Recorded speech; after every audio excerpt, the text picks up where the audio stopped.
Hi అండి. Welcome back to Anu's home foods. ఈరోజు మన ఛానల్‌లో చూపించబోయే రెసిపీ ఏంటి అంటే గోబీ 65 అండి. ఇది చాలా టేస్టీగా ఉంటది. చిన్న పిల్లలకైతే చాలా నచ్చుతదనమాట. బయట అన్‌హెల్తీ ఫుడ్ పెట్టే కంటే ఒక్కసారి దీంట్లో ట్రై చేసి పిల్లలకి ఇది చేసి పెట్టండి. చాలా ఇష్టంగా తింటారు.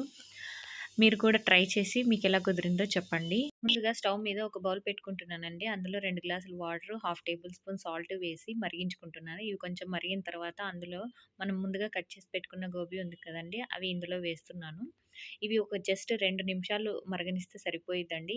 ఎక్కువ ఉడికించాల్సిన అవసరం అయితే ఏం లేదు. ఇప్పుడు కోటింగ్ కోసము 2 టేబుల్ స్పూన్ల మైదా, 1 టేబుల్ స్పూన్ బియ్యపిండి, 1 టేబుల్ స్పూన్ కార్న్ ఫ్లోర్ వేస్తున్నానండి. ఇవి అంతా బాగా కలిసిపోయేలాగా మిక్స్ చేసుకుంటున్నాను. ఇవంతా బాగా కలిసిపోయిన తర్వాత హాఫ్ టేబుల్ స్పూన్ కారము, హాఫ్ టేబుల్ స్పూన్ సాల్ట్, పావు టీ స్పూన్ అల్లం వెల్లుల్లి పేస్టు, 1 పించ్ ఫుడ్ కలరు, పావు టీ స్పూను చాట్ మసాలా, పావు టీ స్పూను పసుపు వేసి ఇవన్నీ బాగా కలిసిపోయేలాగా మిక్స్ చేసుకుంటున్నాను.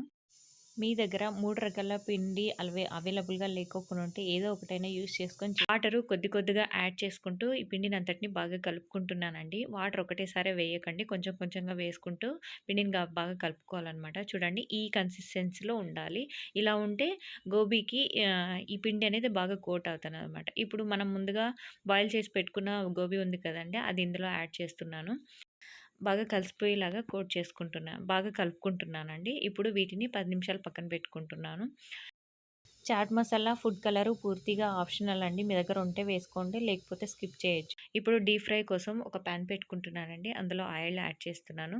ఇది మీడియం ఫ్లేమ్‌లో మాత్రమే ఫ్రై చేసుకోవాలండి. హై ఫ్లేమ్‌లో పెట్టుకుంటే మాడిపోయే ఛాన్సెస్ ఎక్కువుంటాయి. సో, మీడియం ఫ్లేమ్‌లో మాత్రమే వీటిని ఫ్రై చేసుకోండి. ఇప్పుడు ముందుగా వీటిని ఒక్కొక్కటిగా ఆయిల్‌లో డ్రాప్ చేసుకోవాలండి. అన్నీ ఒకటేసారి వేయకూడదు. అన్నీ ఒకటేసారి వేస్తే అన్నీ ఒకదానికొకటి అతుకుపోతాయన్నమాట. అందుకోసమనేసి ఒక్కొక్కటిగా డ్రాప్ చేసుకుంటూ ఈవెన్‌గా రెండు వైపులా బాగా ఫ్రై చేసుకోవాలండి. చూడండి ఇక్కడ చూపిస్తున్నాను గదా! ఈ విధంగా ఫ్రై చేసుకోవాలన్నమాట. చూడండి ఈ కలర్‌లోకి రావాలి.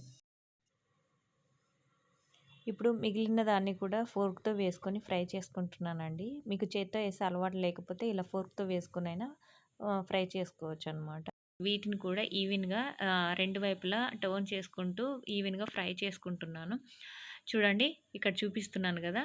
ఈ కలర్‌లోకి వచ్చేంత వరకు ఫ్రై చేసుకోవాలనమాట. చూడండి.